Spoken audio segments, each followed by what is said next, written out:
Okay, let's get started. First, we're gonna open up our cans of sliced peaches, which we have a total of 4, and each can is 15 ounces a piece. It's like 15.6 ounces. So after we get our 4 cans open and we put them into our pot, then we're gonna go ahead and add our white granulated sugar. You know, when you see me adding the sugar, that was 1 cup, but what I did was I put in half of the contents, you know, at first, like that, and then what I do is I stir it up just so that we don't get any clumps. You just want to mix it well, and then after that, then you want to pour the remaining sugar into your peaches.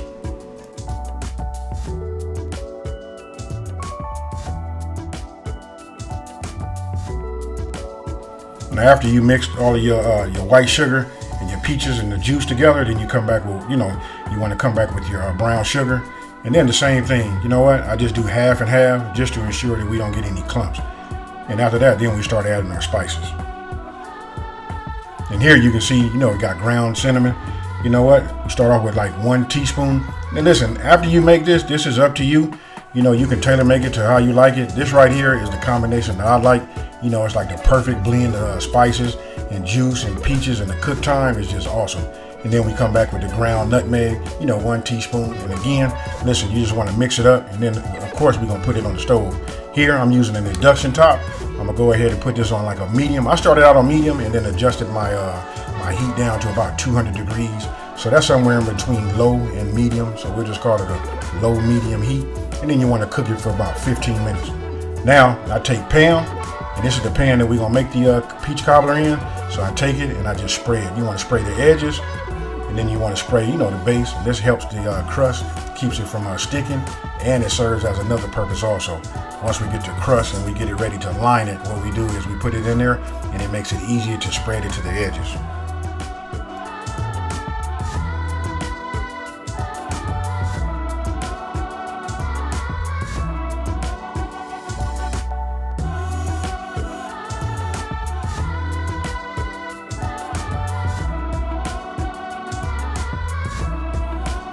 Now here you can see, once we start using our pie crust, you remember I was telling you how easy it is once you spray it. This was like the added advantage. It makes it easy to like stretch and spread the pie crust along the edges.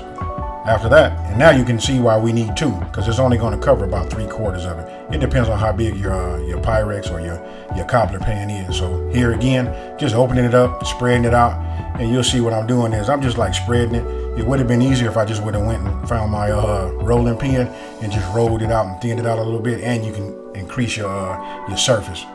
And then right here, you just put it in, and again, you just want to like make sure it comes up to the edges. And it's almost like working with Play-Doh, folks. You know what I mean? Taking us back to our kid days. But there you have it, and that's how it should look right there.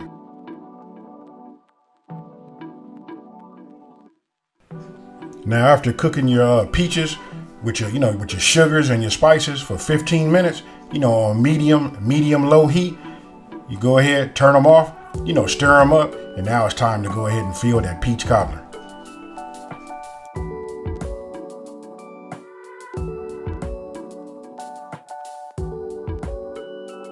Now here's the part where I know your senses should be telling your brain that you're on your way to creating something amazing. Filling your peach cobbler crust, with this peach cobbler cream, and the smell, it's just like, I'm telling you, talking about overwhelming, that's it. So now it's time to go ahead and put our lattice top.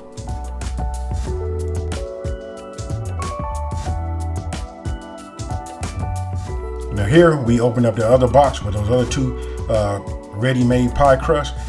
Go ahead and spread it out, and then what we're gonna do is, listen, for me, I cut off just the edges just so I can get a straight line, because we're getting ready to build that lattice top. And I know I say lattice top, so that's more like a basket weave, but as you're gonna see right here, I just lay them across and lay them on top, hit it with that butter, and that butter, combines them and makes them cook together. And outside of that, listen, nobody cannot tell that you did not, do the basket weave / lattice top, but you get the same result, the same amazing look, and we go from there. Now here, you know what I'm doing? I'm choosing which ones I want to use for which side, because it's a rectangular shape. So of course the longer ones, they're not going to be completely long enough to go across the long way. So I just take them, I use them like you see, and then whatever I have overlapping, I just go ahead and tear off the ends. And then I just repeat that process all the way down to the right. You know, and if you guys are looking at it on this video, that means I'm coming down, and then we're gonna go ahead and go across the other way. And listen, once we get across doing it the long way, again, you're not gonna have all of the, your strips are not gonna be long enough unless we made it homemade. Then you can make your pie crust as wide as possible, and then when you cut your lattice strips, it'll work out. But right here, you'll just see, listen, I lay them out as far as they go, and then I just tear off a little piece. Remember I had some extra pieces? I just add on to it.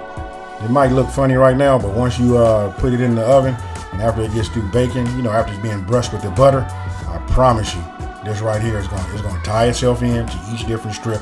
They're going to cook together, and it's just going to be amazing.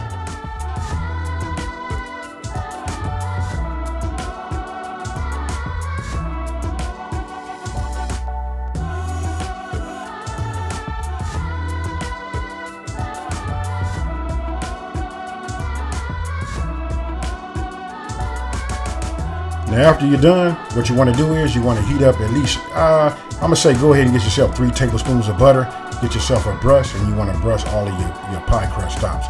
You know what I mean, all of your strips. There it is again, I just showing it to you, you know, melt it. You know, all I do is just, again, I just brush them. I brush the edges. Everywhere that I can see pie crust, I brush them. This is going to help it cook and brown.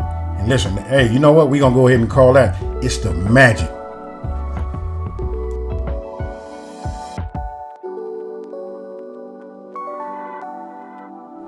Now after you're done brushing your pie crust, everything is exposed, you want to put it in the oven, 350 degrees for 1 hour and 15 minutes. And then when you're done, that's what it should look like right there. Hey, that right there is going to put the aroma in your house and have everybody running like, hey, hurry up, let me cut it. Where's my ice cream? Let's get it in.